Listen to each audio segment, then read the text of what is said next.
welcome back. In our test of difference series, initially in the last video we talked about independent sample t-test, but today we are also going to be looking at another test of difference. When I say test of difference, I mean test of mean difference. So for two groups, we have looked at independent sample t-test, but today we are going to be looking at paired sample t-test. Just like the name implies, it implies that the two score we want to see whether there is a difference or not is emanating from the same source. That's why they call it paired sample. In this example we are going to solve, we have 5 students, student A, B, C, D, E, and we have mathematics and physics score. So that means student A is both having mathematics and physics. There's a pair of score. But we want to see whether the performance in mathematics is different from that of physics. Take note, assuming it is not student A, B, C, D, assuming it is male and female, it implies that you look at mathematics performance by male, mathematics and female, physics performance by male and female, that's independent sample. But because it is emanating from the same respondent or student or candidate, then it becomes paired.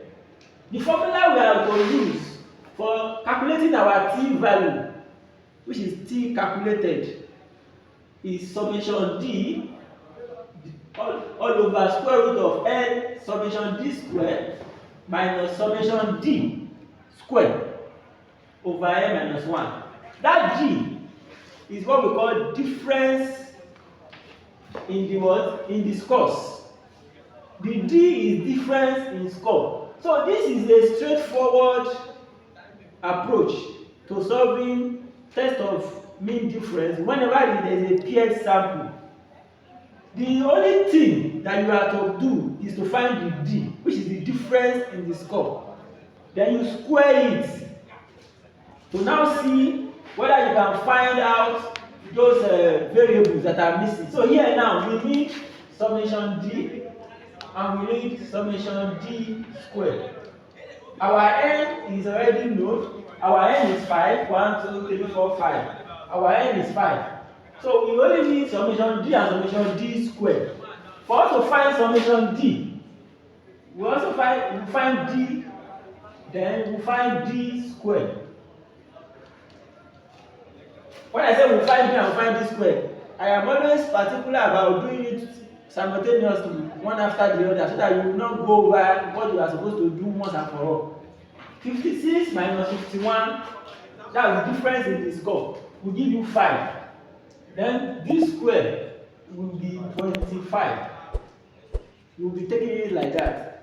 71 minus 60 will give you 11. 11 square will be 121. 68 minus 73 will give you minus, that will give you what? Minus 5. So minus 5 square will give you what? 25. 43 minus 52 will give you minus 9. Minus 9 square will give you 81. 55 minus 50 will give you 5. 5 square will give you 25. So when we do that, we say summation d, that's 5 plus 11, which is what? 16. 16 minus 5 is 11. 11 minus 9 is what? Is 2. And 2 plus 5 will give you 7. Let me do that again.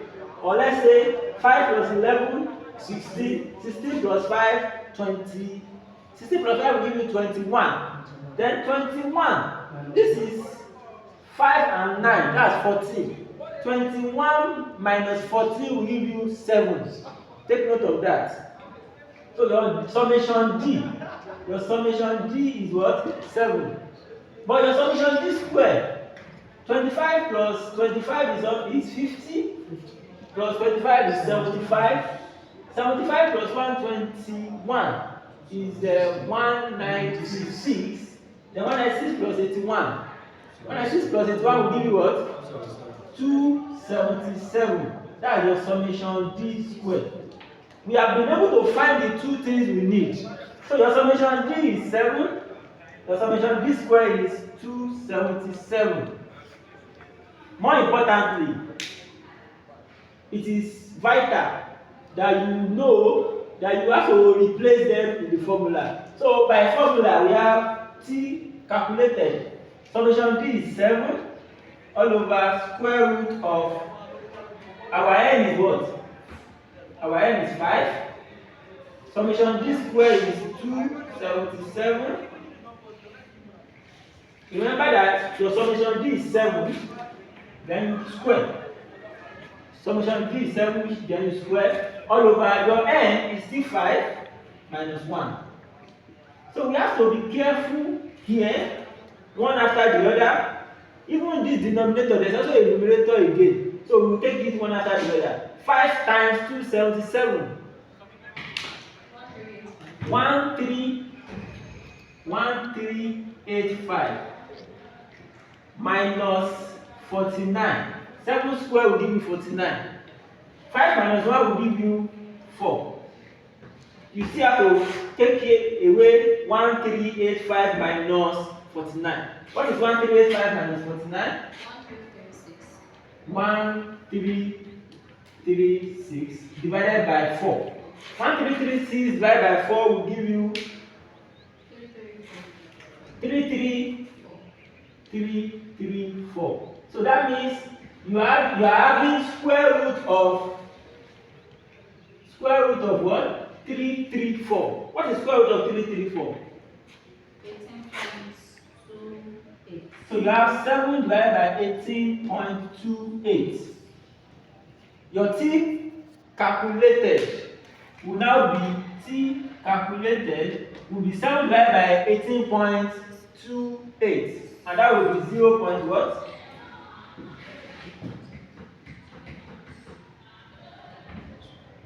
0.38. 0.38. Remember, this is just T calculated. If your method is now saying there's no significant difference between mathematics and physics score obtained by the students, you will have to go and look for what? T tabulated.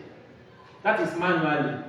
And your degree of freedom still remains N1 plus N2 minus 2. In this case, hope you know that you only have one N. But when I say you have one N, it's because it is paired. So your N1 and N2 are the same.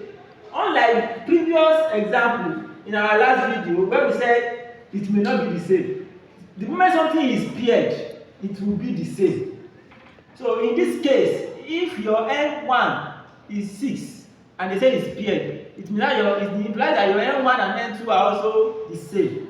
So this one is 5 plus 5 minus 2, and that will give us 8.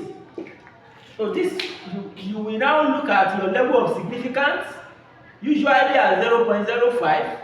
You will go and look for the tabulated value. Let me also use this opportunity to let you know that sometimes an hypothesis will be rejected at 0.05 but accepted at 0.0. Once an hypothesis is rejected at 0.05, it cannot be accepted at 0.01. An hypothesis may be accepted at 0.05 but rejected at 0.01. It implies that the higher you go, you are telling us that 95% confident that this is the correct thing. But at 99%, you will not be sure. But the moment that the hypothesis is accepted at 0.01, it will also be accepted as a lower level of confidence. So you have to take note of that too. So if you are testing at 0.01 and you accept, at 0.05 you also accept, at 0.10, which is 90% confidence level, you also accept. But the moment you reject at 0.01, you cannot accept. You can still accept at other levels. So you can still accept at other levels. The moment you reject at 0.01, that means at 99% you are not sure. But at other levels it may be significant. So take note of that in your decision making when you are confirming your hypothesis. Thank you for watching.